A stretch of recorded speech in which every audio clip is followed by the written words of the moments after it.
नमस्कार दोस्तों, OCN network में आपका स्वागत है। मैं हूं ओमकार चौधरी। आज बात करेंगे पंजाब की।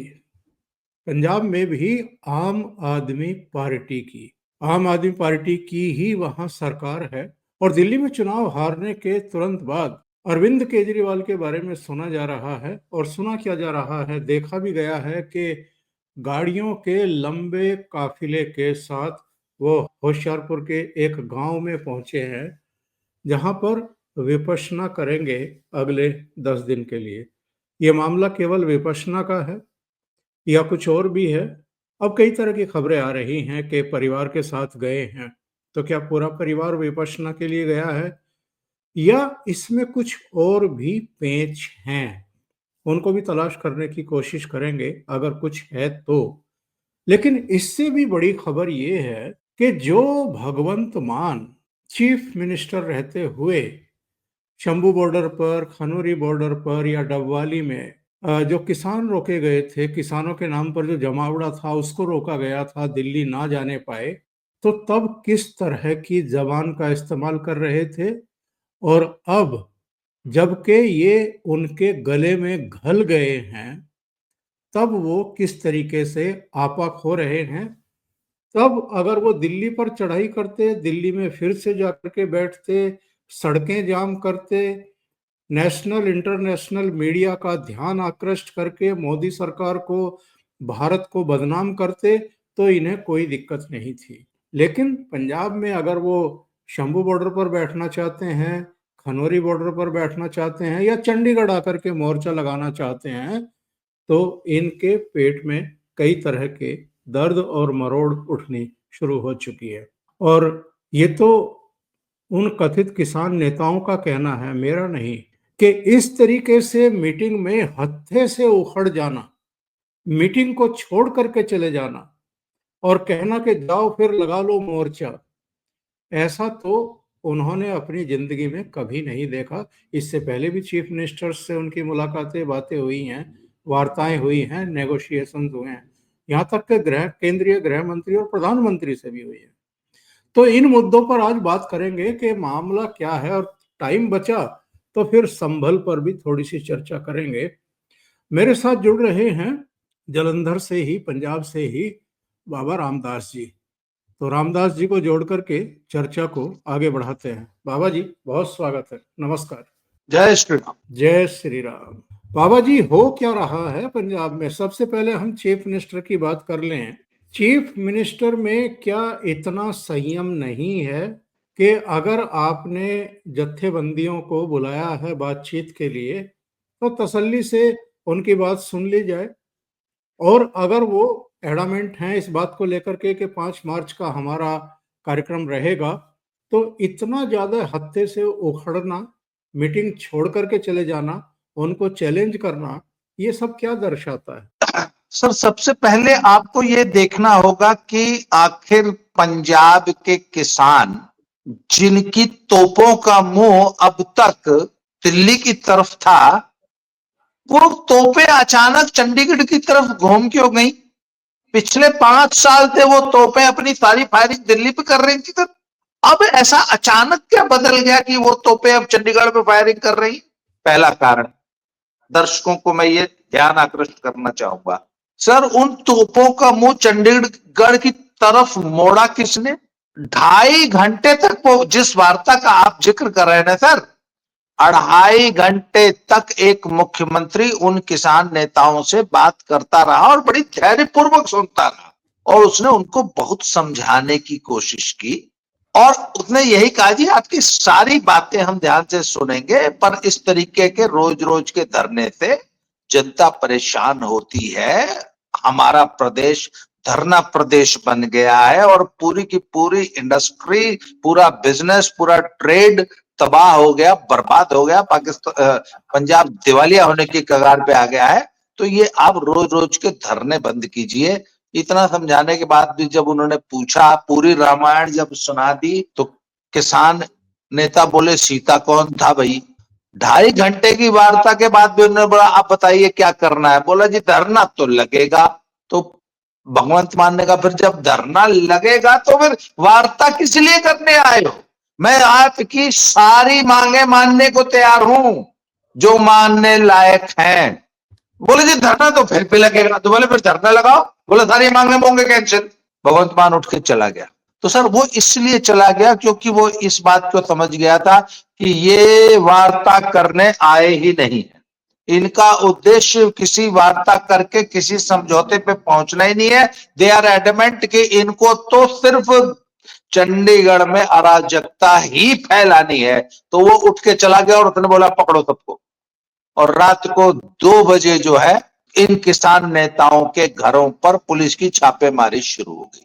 सर ये है अंदर की कहानी। अब बात यह है कि इनकी तोपें जो कल तक दिल्ली पे गरज रही थी, चंडीगढ़ पे क्यों गरजने लग गई? तो सर उसका कारण है अरविंद केजरीवाल।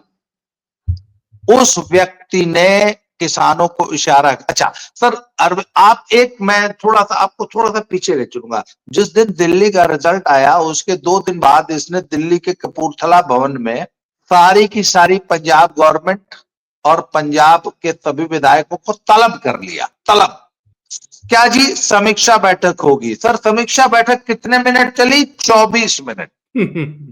उस बैठक में केजरीवाल ने यह संदेश देने की कोशिश की कि हम दिल्ली का चुनाव पंजाब के मुख्यमंत्री की वजह से हारे। ना तो इसने औरतों को 1000 रुपया दिया, ना इससे लॉ एंड ऑर्डर कंट्रोल हुआ, ना इससे ड्रग्स की समस्या हल हुई। तो उसने वहां भूमिका बनाई कि ये निकम्मा है और इसको बदलना पड़ेगा। सर पंजाब के एमएलए ने एक बात स्पष्ट कर दी, मुख्यमंत्री निकम्मा है, बदलना पड़ेगा, यहां तक मंजूर है, पर आप पंजाब के मुख्यमंत्री बनेंगे ये बिल्कुल नामंजूर है। पंजाब में लौटने के बाद एमएलए में चर्चा हुई तो उन्होंने कहा कि हम गांव में जाके क्या मुंह दिखाएंगे कि हमने भगवंत मान को हटा के केजरीवाल को सीएम बना दिया, इसलिए केजरीवाल को सीएम बनाना ये ख्वाब तो भूल जाओ। सर जब वो सीएम बनने वाले उस पर प्लानिंग पे कांटा लग गया था, फिर ये बोला हमको राज्यसभा भेज दो। तो फिर वो संजीव अरोड़ा को लुधियाना वेस्ट के बाईपोल से टिकट देना और वो सब, सर वो सब भी फेल हो गया। तो सर अब इसने जो है टर्फ वॉर शुरू है इस वक्त। सर पंजाब में एक टर्फ वॉर चल रही है। ज्यादा से ज्यादा विधायकों को अपने पाले में करना पहला, और दूसरा इसने भगवंत मान ने अपनी अथॉरिटी प्रूव करने के लिए ड्रग कार्टेल्स पे एक बहुत जबरदस्त हमला बोल दिया। पूरी सरकार लेके ड्रग्स पे वाले पे कूद पड़ा, क्योंकि इस पे यही आरोप था ना कि भाई लॉ एंड ऑर्डर कंट्रोल नहीं हो रहा और ड्रग्स कंट्रोल नहीं हो रही। तो भगवंत मान कूद पड़ा। तब तक केजरीवाल ने बयान दे दिया कि देखो हमारी सरकार ने ड्रग्स पे हमला बोल दिया। सर ये केजरीवाल और भगवंत मान की आपसे खींचतान है कि ड्रग्स पे कार्रवाई करने का श्रेय कौन लेगा? तो निश्चित रूप से सर सरकार ही लेगी ना। अच्छा अब केजरीवाल के सर सामने एक समस्या थी। एक पार्टी का नेशनल कन्वीनर एक राज्य में अगर जाएगा तो कितने दिन रहेगा? मैक्सिमम 2 4 6 घंटे जाएगा, मीटिंग लेगा, चला आएगा। इसको सर पंजाब में घुसने का बहाना चाहिए था, तो इसने वो बहाना निकाला 10 दिन की विपश्यना। अच्छा वो जो सर जिस गांव में वो विपश्यना का सेंटर है ना, जब आप होशियारपुर से जब ऊना की तरफ जाते हैं तो सर हिमाचल और पंजाब का बॉर्डर एक छोटी सी नदी है जो कि साल में 11 महीने सूखी रहती है। पुराने जमाने में तो उस पर पुल भी नहीं था, अब तो पुल बन गया।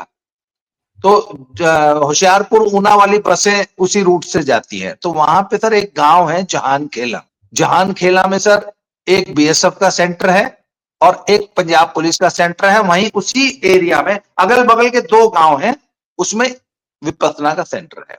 सर विपश्यना के वैसे 120 सेंटर हैं देश में और बड़े बड़े सेंटर हैं, और वो जो जहानखेला वाला सेंटर है ना सर, वो तो जैसे किसी बैंक का एक्सटेंशन काउंटर नहीं होता, यहाँ एक टेलर काउंटर या एक क्लर्क बैठा के थोड़े से पैसे देके बैठा देते हैं। यूनिवर्सिटी वगैरह में जैसे काउंटर खोल देते हैं, स्टेशनों पे जैसे काउंटर नहीं खोल देते बैंक, उस प्रकार का छोटा सा सेंटर है जहां सिर्फ 16 लोगों को विपश्यना करने की सुविधा है। 16, क्योंकि विपश्यना से मेरा परिवार बड़े लंबे समय से जुड़ा रहा है। जी जी। और मैं उस विपश्यना वाले सेंटर में मैं और मेरी फैमिली कई बार गए हैं, होशियारपुर वाले में। सर वहां 16 लोगों का विपश्यना का सेंटर और एक छोटा सा हॉल है जिसमें लगभग 20 लोग जो है वो आलती पालती मार के एक हॉल में छोटी सी मीटिंग कर सकते हैं, या विपश्यना की वो जो ध्यान लगाते हैं वो वाला क्रिया वहां होती है। वहां पे सर आमतौर पे उस सेंटर पे 1-2 गाड़ियां और 2-4 स्कूटर मोटरसाइकिल खड़े रहते हैं, क्योंकि मैं वहां 20 बार गया सर। जब अब इसको वहां जाना था तो ये जानबूझ के वहां 32 गाड़ियों का काफिला और 100 से ज्यादा पुलिस वाले लेके गया, जिससे कि उस एरिया में बहुत सारी पार्किंग भर जाए, गहमा गहमी हो जाए, जिससे पता न लगे कि वहां पे कितने लोग आ रहे हैं और कितने जा रहे हैं। और विपश्यना का सर एक और रूल है, टोटल साइलेंस 10 दिन, और आई कांटेक्ट तक नहीं करते हैं साधक एक दूसरे से। नियम यह है कि अपने स्वयं से बात करो, स्वयं से मुलाकात करो और ध्यान लगाओ। सर इसकी वहां रात रात भर दिन दिन भर विधायकों से और पंजाब के कार्यकर्ताओं से मीटिंग्स चलती हैं, और गहमा गहमी दिखाई न दे इसलिए पहले ही वहां 50 गाड़ियां पार्क कर दी कि कितनी आ रही हैं कितनी जा रही हैं लोगों को दिखाई न दे। जिस जगह कभी एक ही गाड़ी खड़ी रहती थी, अगर वहां 50 आएंगी तो तब तो लोगों की आंख में चुभेगी। सर सारा दिन वहां विधायकों के साथ और पंजाब के आम आदमी पार्टी कार्यकर्ताओं के साथ ये बैठक करता है, और ये वहां पर बैठ के तोल रहा है कि यदि मैं भगवंत मान को कुर्सी से हटाता हूं तो मेरे पक्ष में कितने विधायक रहेंगे। विपश्यना में इसको 10 दिन की एक विंडो मिल गई है। तो आप समझ रहे हैं क्या पॉलिटिक्स चल रही है। और सर ये पूरी की पूरी टर्फ वॉर चल रही है भगवंत मान और अरविंद केजरीवाल के बीच में पंजाब। अच्छा ये बताइए, आपने जी कहा कि भगवंत मान को दिल्ली की हार का जिम्मेदार मानते हैं क्योंकि उसने महिलाओं को 1,000 रुपया नहीं दिया, 3 साल बीत गए हैं। तो फिर दिल्ली की हार के लिए अगर पंजाब का मुख्यमंत्री जिम्मेदार है तो अरविंद केजरीवाल जिम्मेदार नहीं है। जो पैरामीटर्स वहां भगवंत मान पर लागू होते हैं वो तो अरविंद केजरीवाल पर भी लागू होने चाहिए। अरविंद केजरीवाल ने भी तो बहुत सारे काम दिल्ली में नहीं किए हैं। सर निश्चित रूप से आज आम आदमी पार्टी की जो भी दुर्गति है उसका एकमात्र जिम्मेवार अगर कोई व्यक्ति है तो वो अरविंद केजरीवाल है। अरविंद केजरीवाल है, उसकी भ्रष्ट नीतियां हैं, उसका सरेआम किया हुआ भ्रष्टाचार है, उसका शीश महल है, उसका शराब घोटाला है, उसके 1000 घोटाले हैं, उसकी काइयां कुटिलतापूर्ण नीतियां। परंतु सर वो नेता ही क्या जो अपनी गलती मान ले। उसको तो एक बलि का बकरा ढूंढना है ना, एक पंचिंग बैग ढूंढना है। और भगवंत मान शुरू से सर इनके निशाने पे रहा है। भगवंत मान की शराब पीने की आदत को लेकर भगवंत मान हमेशा से एक कमजोर कड़ी रहा है, और भगवंत मान को इसलिए इसी बात पर कुर्सी पे बैठाया गया था कि यह एक कमजोर ढुलमुल मुख्यमंत्री साबित होगा, और इसकी आड़ में इसको फ्रंट पे बैठा के मैं जो चाहे मनमानी करूंगा। सर आखिर इससे पहले आपको ध्यान होगा कि पहले संजय सिंह, फिर दुर्गेश पाठक, फिर संदीप पांडे, और उसके बाद आपका ये चड्ढा है, राघव चड्ढा, और उसके बाद ये विभव कुमार जैसे लोग उस पंजाब। अच्छा विभव कुमार जैसा व्यक्ति जो एक क्लर्क ग्रेड का आदमी है, सर वो पंजाब सरकार को क्या सलाह देगा मुख्यमंत्री को। उसको वहां सलाहकार नियुक्त किया गया। आप बताइए एक क्लर्क लेवल का आदमी क्या सलाह, और पूरी की पूरी पंजाब की ब्यूरोक्रेसी विभव कुमार जैसे क्लरिकल ग्रेड के आदमी को रिपोर्ट करती है। क्या रिपोर्ट करती होगी सर। तो सर पंजाब में एक ढुलमुल कठपुतली सीएम बना के, जो कि शराब का आदी है, पंजाब में अपना होल्ड, अपना नियंत्रण बनाए रखने का एक प्लॉट था अरविंद केजरीवाल का। परंतु जब से हुआ क्या सर, जब ये अमृतपाल सिंह वाला प्रकरण चला तो अमित शाह ने इनको बुलाया। उन्होंने कहा कि आपसे अगर पंजाब कंट्रोल नहीं हो रहा है तो हम राष्ट्रपति शासन लगा दें, अगर आप कंट्रोल नहीं करेंगे तो हम सचमुच आपको मुझे बर्खास्त करना पड़ेगा। तो उसने पूछा उनसे कि आपको आखिर दिक्कत क्या है। तो बोले सर मेरे हाथ में कुछ है ही नहीं, मैं क्या करूं, सारा कंट्रोल तो उनके हाथ में। बोले यार तुम अपने हाथ में लो ना, मैं हूं ना तुम्हारे साथ खड़ा, कोई तुमको दिक्कत है तो मैं हूं ना। तो सर पहली बार पंजाब पुलिस को अथॉरिटी मिली भगवंत मान की तरफ से, तो उन्होंने अमृतपाल सिंह पे एक्शन लिया। आपने देखा कितना स्मूथली 1-1.5 महीना तक उसको पहले पंजाब की गलियों में दौड़ाया, एक फ्यूगिटिव सिद्ध किया, भगोड़ा सिद्ध किया, और जब उसका पूरा का पूरा जो आभा मंडल था उसको उतार दिया, तो उसको पकड़ के जो है डिब्रूगढ़ उठा के बंद कर दिया। जब से अमित शाह का सपोर्ट मिला, तब से थोड़ा सा स्टैंड किए हैं भगवंत मान। उस दिन से भगवंत मान अरविंद केजरीवाल के अंगूठे के नीचे से निकल गए। और ये जो फिर कहा जब जा रहा है, ये जो कहा जा रहा है कि दिल्ली में चूंकि शिकंजा कसा जा रहा है, अब सरकार भी भारतीय जनता पार्टी की बन गई है, तो हर फाइल तक, हर डिपार्टमेंट तक उसकी पहुंच सीधी हो गई है। हालांकि एलजी के जरिए पहुंच तो पहले भी थी, लेकिन अब तो सारा कुछ बीजेपी के ही हाथ में आ गया है। अच्छा, कैग की रिपोर्टें जो हैं वो रखनी शुरू कर ही दी हैं। पहले ही सत्र में 2 कैग की रिपोर्ट सामने आ चुकी हैं, शराब घोटाले को लेकर के भी और एक दूसरे मामले को लेकर के भी, तो अभी और भी आनी है। तो ये बचने के लिए पंजाब जाकर के उन्होंने डेरा डाला है, ये भी एक खबर आ रही है। सर देखिए, बच तो नहीं पाएंगे, पंजाब में परमानेंट डेरा तो डाल नहीं सकते। विपश्यना का बहाना जब तक चल जाए तब तक चलता है सर। बकरे की मां आखिर कब तक खैर मनाएगी सर, और कब तक बिल में छुपोगे? आना तो लौट के देखिए सर दिल्ली ही है। दिल्ली में सर समस्या जो भी कानूनी दाव पेच है और कानूनी लड़ाइयां हैं, वो तो सर देखिए इनकी नियति है, उनको लड़नी है। सर प्रॉब्लम यह है कि आम आदमी पार्टी से इन्होंने अपना नियंत्रण खो दिया है, और आम आदमी पार्टी के अंदर ये बेहद कमजोर हो चुके हैं। आज पूरी की पूरी पार्टी के जितने भी बड़े नेता हैं वो इनसे विमुख हो चुके हैं। फिर वो मनीष सिसोदिया हो, संजय सिंह हो, वो इनके साथ जो जेल में बंद थे, वो जो मंत्री थे शकूर बस्ती वाले, जो है सत्येंद्र जैन हो, और इसके अलावा जितने भी हैं, आतिशी मारलेना से लेके सब, आतिशी मारलेना तो बहुत छोटा सा प्यादा है। तो सर दिल्ली, और दिल्ली में चुनाव हार जाना, खुद अपना चुनाव हार जाना, तो सर इनका पूरा आभा मंडल, इनका पूरा नियंत्रण, पार्टी से इनकी पकड़, हर चीज, ये दिल्ली में पूरी तरह अलग थलग पड़ चुके हैं। अब इनको वापस अपनी अगर थोड़ी बहुत पावर और पोजीशन मेंटेन करनी है, तो वो ताकत इनको सिर्फ पंजाब से मिल सकती है, क्योंकि पंजाब में अभी सत्ता है, पंजाब में इनकी सरकार है।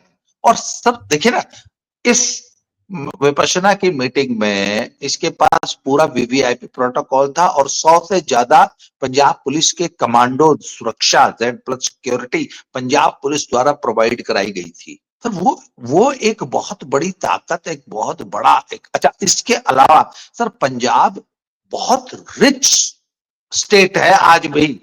ये बताइए, दल्लेवाल ने तो सेंचुरी मार दी है, आप लोग तो उसको सीरियसली ले ही नहीं रहे थे। सर हम लोग इसलिए नहीं ले रहे कि जहां जिस मैच में खिलाड़ी 1500 रन बनाने वाले हो, उसमें सेंचुरी को कौन पूछता है? आप बताइए ना। एक टीम है जिसमें सब खिलाड़ी 1500 रन मारते हैं मैचों में, तो आप कह रहे मैंने 100 रन मारे, बोला अरे कहां 1500 वालों। सर पंजाब में ऐसे ऐसे नेता हुए हैं, ऐसे ऐसे अनशनकारी हुए हैं जिन्होंने 2-2.5 साल अनशन किए हैं, और उनका बाल बांका नहीं हुआ, उनका 1 ग्राम वजन कम नहीं हुआ। तो सर 100 दिन का अनशन को कौन पूछता है? और सर मैं ये बात यही मैं पूछता हूं कि आप इस प्रकार के फर्जी अनशन और फर्जी डिमांड्स करके किसको धोखा दे रहे हैं? पंजाब के किसानों को धोखा दे रहे हैं, देश की जनता को धोखा दे रहे हैं। देश की जनता, देश में अराजकता फैला रहे हैं। आपको मालूम है कितना मजेदार एक घटनाक्रम और बताता हूं सर। परसों जब ये भगवंत मान के साथ मीटिंग कर रहे थे, भगवंत मान ने कहा कि ये जो तुम डिमांडे कर रहे हो, ये तो केंद्र से के पास जाओ, ये जितनी डिमांड, तो बोला नहीं नहीं, ये सारी डिमांड केंद्र की नहीं, राज्य सरकार का विषय है। तो लोगों ने पूछ लिया कि जब तुमको पता था कि ये सारा राज्य सरकार का विषय है, तो अब तक तुम सिगू बॉर्डर और दिल्ली क्यों घेर के पड़े थे? क्यों लाल किले पे चढ़ रहे थे संसद पे, जब ये स्टेट सब्जेक्ट है, एग्रीकल्चर स्टेट सब्जेक्ट है। ये बात तुमको अब पता चली है 5 साल बाद?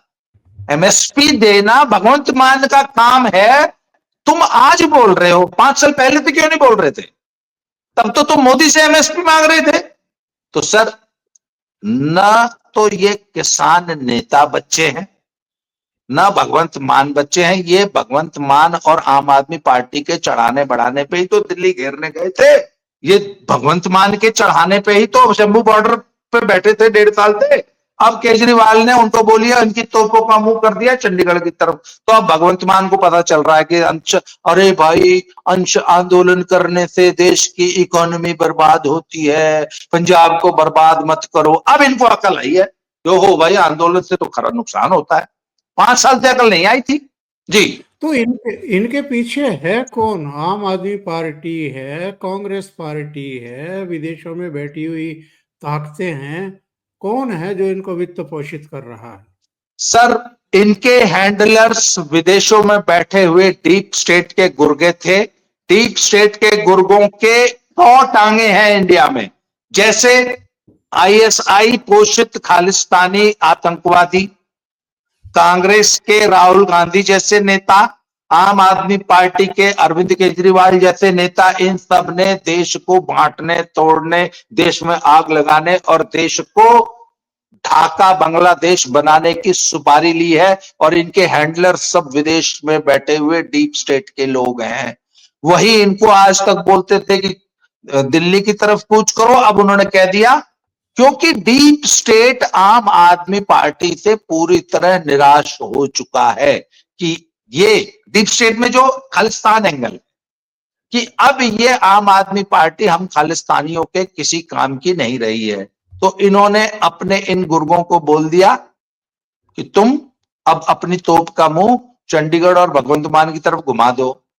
ये केजरीवाल को सूट करता है।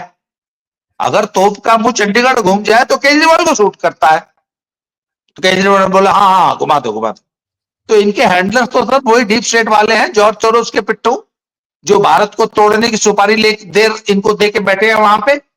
और अगर संभल चले तो संभल में कल अनुज चौधरी, जो वहाँ के बहुचर्चित डीएसपी हैं, उन्होंने एक मीटिंग की थी। दोनों वर्ग के लोगों को बुलाया था, उनके साथ एसडीएम भी थी और बाद में कुछ और अधिकारी भी मीटिंग में पहुंच गए थे।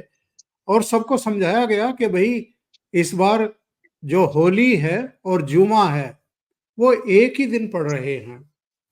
तो जुमा तो साल में 52 बार आता है, होली तो एक ही बार आती है। तो और होली कैसे मनाई जाती है ये आप सब जानते हैं। रंग भी फेंका जाता है, गुलाल भी लगाया जाता है, तमाम तरीके होते हैं। एक उत्साह का त्योहार है, मिलन का त्योहार है। मिठाई भी खिलाई जाती है, बहुत सारे इलाकों में बतासे बांटे जाते हैं, लड्डू भी खिलाए जाते हैं और कीचड़ में भी डाला जाता है लोगों को। तो तमाम तरह की चीजें हैं उसमें। तो बहुत अतिरेक पूर्ण तरीके से ना तो कोई किसी पर रंग डाले जो नहीं डलवाना चाहता, और अगर किसी ने डाल भी दिया है तो बेवजह के रिएक्शंस भी नहीं होने चाहिए। यानी बलवा, दंगा फसाद करने की नियत से आप घर से ना निकलें। उस दिन अपने घर में रह करके नमाज पढ़ लें। जब कोरोना पीरियड था तब भी घरों में ही बैठ करके आप नमाज पढ़ते थे, उसमें क्या दिक्कत थी? एक दिन आप 52 में से एक जुम्मे को अपने घर में नमाज पढ़ लीजिए। अगर आपको रंग से दिक्कत है, होली से दिक्कत है, तो उन्होंने केवल समझाया था लोगों को। लेकिन हम सो कॉल्ड नेशनल मीडिया में देख रहे हैं, जो बड़े बड़े सो कॉल्ड दिग्गज हैं, वो उनको इस सलाह में या इस चेतावनी में एक सांप्रदायिक धमकी दिखाई दे रही है। आपका क्या कहना है? सर, मैं एक बात बताऊं, लेक्चर देना, भाषण देना पहलवानों का काम नहीं होता ना, पुलिस वालों का काम होता है।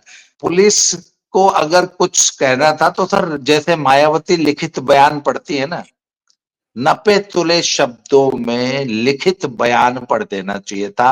अब सर, पहलवान से अगर आप 40 मिनट लंबा लेक्चर दिलाएंगे तो बेचारा पहलवान रहता ही, they don't know how to play with words. क्यों? कोई प्रोफेशनल वकील होता तो वो तो एक शब्द पे ही खेल जाता है पूरा मुकदमा, और वो जानते हैं कि किस शब्द में कहा एक बिंदी क्या भी फर्क जो है वो मुकदमे को इधर से उधर कर देता है। तो सर निश्चित रूप से अनुज चौधरी कोई प्रोफेशनल ऑरेटर स्पीकर तो है नहीं, और उनका जो अंदाज था ना वो पहलवानों वाला एकदम लठमार था। और उन्होंने बड़े प्यार से एक बात समझाई कि भाई अगर तो थोड़ा बहुत रंग बर्दाश्त कर सकते हो तो सड़क पे निकलना, नहीं तो मत निकलना। और 52 जुमे आते हैं, होली एक ही बार आती है, बड़ी जायज बात कही कि हम तुम्हारे 52 जुमे बर्दाश्त करते हैं, तुम एक दिन होली बर्दाश्त कर लो यार, वैसे भी घर में नमाज पढ़ लेते हो, आज पढ़ लेना इस बार। और एक बड़ी मजेदार बात कही कि थोड़ा बहुत रंग पड़ जाए तो आए तौबा मत मचाना। अच्छा एक बात बताओ, अगर तुम्हारे हाथ पैर पे या कहीं मुंह पे रंग पड़ गया तो क्या उसको काट देते हो? धो लेते हो ना, धो ही लोगे ना। तो होली पे भी पड़ जाए तो धो लेना, कोई बवाल मत करना। और अगर बहुत रंग से दिक्कत है तो अपना घर में बैठ जाना। सर बात तो बड़ी समझदारी पूर्वक कही है, बड़ी समझदारी की कही है, पर जो अंदाज था ना पहलवान जी का, एक तो सर वो हरियाणा का, उत्तर पूर्वी पश्चिमी उत्तर प्रदेश का जो लठमार अंदाज है, थोड़ा सा है ही है सर वो तो। हालांकि वो सुनने वाले भी सब वही के लोकल ही थे, पर नेताओं को तो सर एक बहाना चाहिए ना। अब राम गोपाल वर्मा को उसमें बहुत बड़ी धमकी नजर आने लग गई राम कि ऐसे गोपाल कैसे यादव। बोल दिया, हमारी सरकार आएगी तो इसको जेल में डालेंगे। तो सर राम गोपाल वर्मा को तो तिल का ताड़, राम गोपाल यादव को तो तिल का ताड़ बनाना है, उनकी तो उनका धंधा यही है। पर सर एक बात बताऊं आपको, संभल वालों को कोई गलत फहमी नहीं है। संभल के लोग बहुत ज्यादा समझदार हो गए हैं। संभल के लोगों ने अपने घरों में एक पोस्टर लगा रखा है, हर आदमी ने, हर कमरे में। उस पे लिखा है कायदे में रहोगे तो फायदे में रहोगे। और ये बात योगी जी ने बहुत अच्छे से समझा दी है संभल वालों को कि पंगा लेने की जरूरत नहीं है, सुख शांति से रह लो। छोटा सा पंगा लिया था, पूरा संभल खुद गया। सर छोटा सा पंगा लिया था, एक मस्जिद का सिर्फ सर्वे हो रहा था, सर्वे हो लेने देते तो इतनी बड़ी मुसीबत नहीं आती। आज पूरा का पूरा संभल खुद गया। 64 तीर्थ हैं जिसमें से 56 या 57 निकल चुके, बाकी भी निकल जाएंगे। और सर एक बात बता दूं, कुंभ खत्म हो गया है, संभल तो शुरुआत है। सर इस उत्तर प्रदेश में 1000 संभल निकलेंगे, आज बता रहा हूं आपको, 1000 संभल।